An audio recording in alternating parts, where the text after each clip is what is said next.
What's the worst place to park a $25 million fighter jet? Apparently, any airfield in occupied Crimea, because on December 4th, 2025, Ukrainian long-range drones found a Russian MiG-29 sitting at Kacha military airfield near Sevastopol and turned it into very expensive scrap metal. The strike wasn't random. It wasn't lucky. It was a precision operation by Ukraine's HUR military intelligence primary, Phantoms, Special Forces Unit, the same team that's been systematically destroying Russian aircraft, ships, and infrastructure throughout occupied Crimea for months. The same night Ukraine hit the fighter jet, they also struck the Irtysh airfield radar system near Simferopol, because apparently one devastating blow to Russian air operations in Crimea wasn't enough. 2 strikes, 2 critical targets, one message to every Russian pilot and air defense operator in Crimea. Your aircraft aren't safe on the ground, and your radars can't protect them. The MiG-29, not your average target. Before we celebrate another Russian asset going up in flames, let's understand what Ukraine actually destroyed.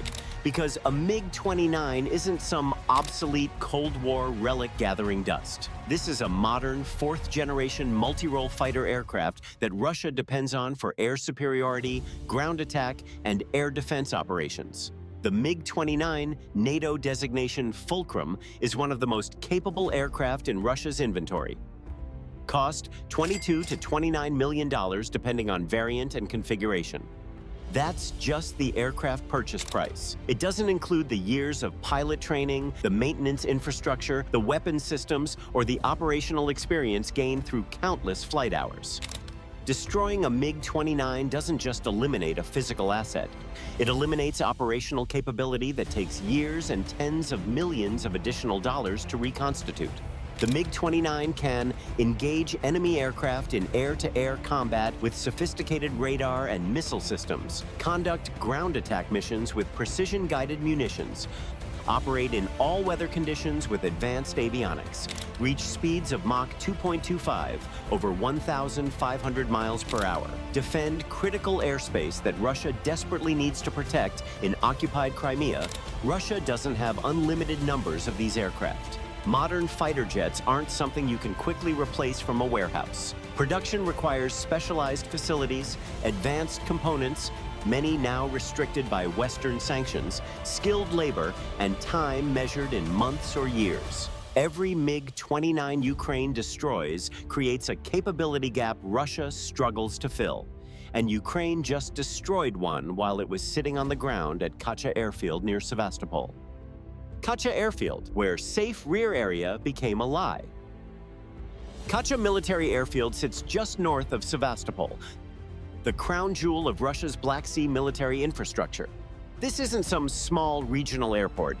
Kacha is a major Russian military installation hosting fighter aircraft, helicopters, and support infrastructure critical to Russia's air operations throughout occupied Crimea and the Black Sea region. The airfield should theoretically be one of the most defended locations in occupied Crimea. It's close to Sevastopol, where Russia has concentrated significant air defense systems. It's protected by multiple layers of Russian air defenses designed to intercept exactly the kind of aerial threats Ukraine just successfully employed. The facility hosts personnel trained specifically to protect aircraft from attack, and yet Ukrainian drones reached the airfield, found a MiG-29, and destroyed it with apparent ease. Think about what that means operationally. Either Russian air defenses failed to detect the drones, which suggests serious gaps in radar coverage and detection capabilities, or they detected the drones but couldn't intercept them, which means Ukrainian drones are sophisticated enough to evade or overwhelm Russian air defense systems. Or Russian forces detected and engaged the drones but failed to stop enough of them, which indicates that saturation tactics work even against layered defenses. None of these possibilities is comforting for Russian commanders defending other air bases in Crimea or mainland Russia. The primary unit, Ukraine's Crimea Nightmare Squad.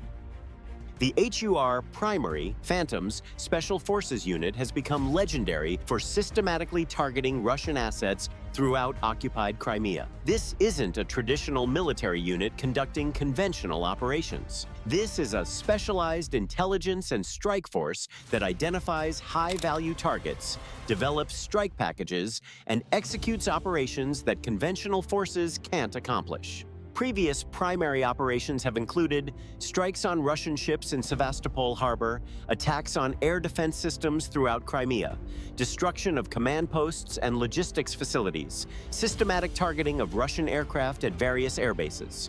The December 4th MiG-29 strike is part of this broader campaign to degrade Russian air power in Crimea by destroying aircraft on the ground, where they're vulnerable and can't maneuver to evade. It's strategically brilliant. Rather than risking Ukrainian aircraft in air-to-air combat or waiting for Russian jets to enter Ukrainian-controlled airspace, destroy them before they take off. The unit's name, Phantoms, is darkly appropriate. Russian forces know primary exists. They know these operators are planning strikes. They know their assets are being surveilled and targeted, but they apparently can't stop the strikes from succeeding. That's the definition of psychological warfare. Your enemy knows you're coming, but can't prevent the attack. The Irtish strike, blinding Russian eyes. The same night primary destroyed the MiG-29 at Kacha, they also struck the Irtish airfield radar system near Simferopol. This secondary strike demonstrates sophisticated operational planning, hit multiple targets nearly simultaneously to overwhelm defensive responses and maximize strategic impact. Radar systems are critical to air defense operations. Without functioning radars, air defense systems are essentially blind. They can't detect incoming threats, can't provide early warning, or aircraft to engage hostile targets.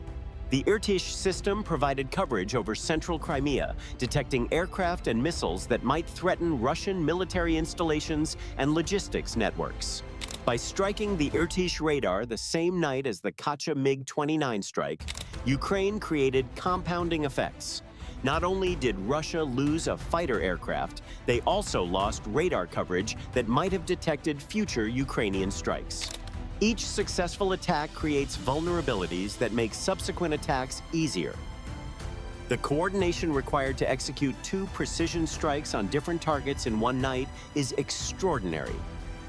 Different drones, likely launched from different locations, followed different flight paths to avoid detection patterns and struck within hours of each other to prevent Russian forces from going on heightened alert after the first explosion.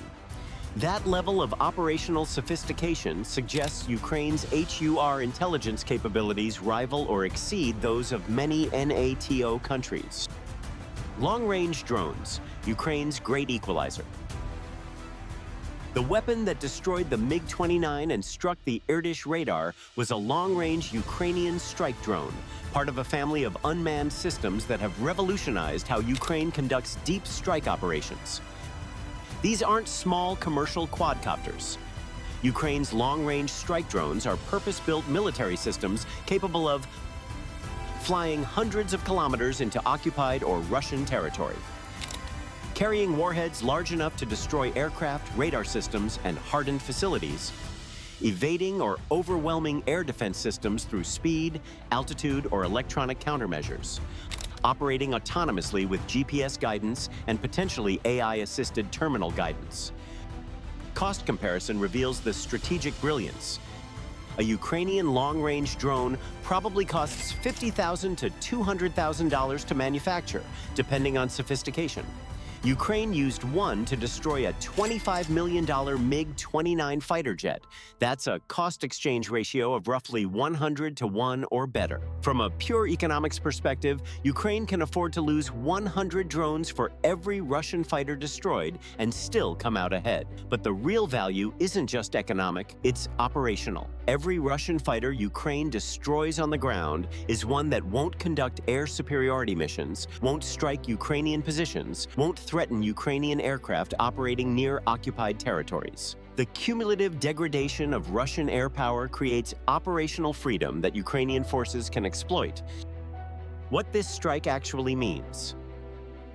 Beyond the satisfying imagery of a Russian fighter jet exploding, What does the December 4th strike actually signify? First, it confirms that no Russian military installation in Crimea is safe from Ukrainian strikes. Kacha is near Sevastopol, theoretically one of the most defended areas in occupied Crimea. If Ukrainian drones can reach there and destroy aircraft despite Russian air defenses, they can reach anywhere. Second, it demonstrates Ukraine's systematic campaign to degrade Russian air power is working. This wasn't a one-off lucky hit. It's part of a documented pattern of strikes targeting Russian aircraft at various air bases throughout occupied territories. The cumulative effect is degradation of Russian air capabilities that compounds over time. Third, it shows that Russia's air defense networks have critical vulnerabilities that Ukraine knows how to exploit, whether through gaps in radar coverage, saturation with multiple drones, or sophisticated penetration tactics. Ukraine is successfully striking defended targets repeatedly. Fourth, it validates Ukraine's investment in indigenous long-range strike capabilities. These drones aren't imported Western systems. They're Ukrainian-developed weapons that give Ukraine strike capabilities independent of Western military aid. That independence matters strategically and politically. And fifth, it sends a psychological message to Russian pilots and commanders. Parking your aircraft in occupied Crimea doesn't guarantee their safety. Every MiG-29, Su-30, Su-34, or helicopter sitting at a Crimean airbase is a potential target that Ukrainian intelligence is probably already surveilling.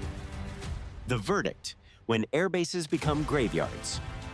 December 4th, 2025, Russia lost a $25 million fighter jet and critical radar coverage in Crimea because Ukrainian long-range drones reached targets that Russian air defenses couldn't protect. The primary Special Forces unit demonstrated again that they can identify, target, and destroy high-value Russian assets throughout occupied territories. The strike wasn't just about one destroyed aircraft. It was about continuing degradation of Russian air power through systematic targeting of aircraft on the ground. It was about exploiting vulnerabilities in Russian air defense networks that Moscow apparently can't fix. It was about sending a message that nowhere in Crimea is safe for Russian military asset. And somewhere in occupied Crimea, Russian pilots are looking at their fighter jets and wondering, is mine next? Because the Phantoms are watching, planning, and launching drones that Russian air defenses can't consistently stop. One MiG-29 destroyed, one radar system struck, multiple messages delivered. Welcome to modern warfare, where $25 million fighter jets become targets for $100,000 drones, and the drones are winning. If this analysis of Ukraine's systematic destruction of Russian air assets opened your eyes to drone warfare's impact, smash that like button and subscribe for more coverage of the strikes reshaping modern conflict. Drop a comment. How many more aircraft can Russia afford to lose before their Crimea air operations collapse? Let's discuss.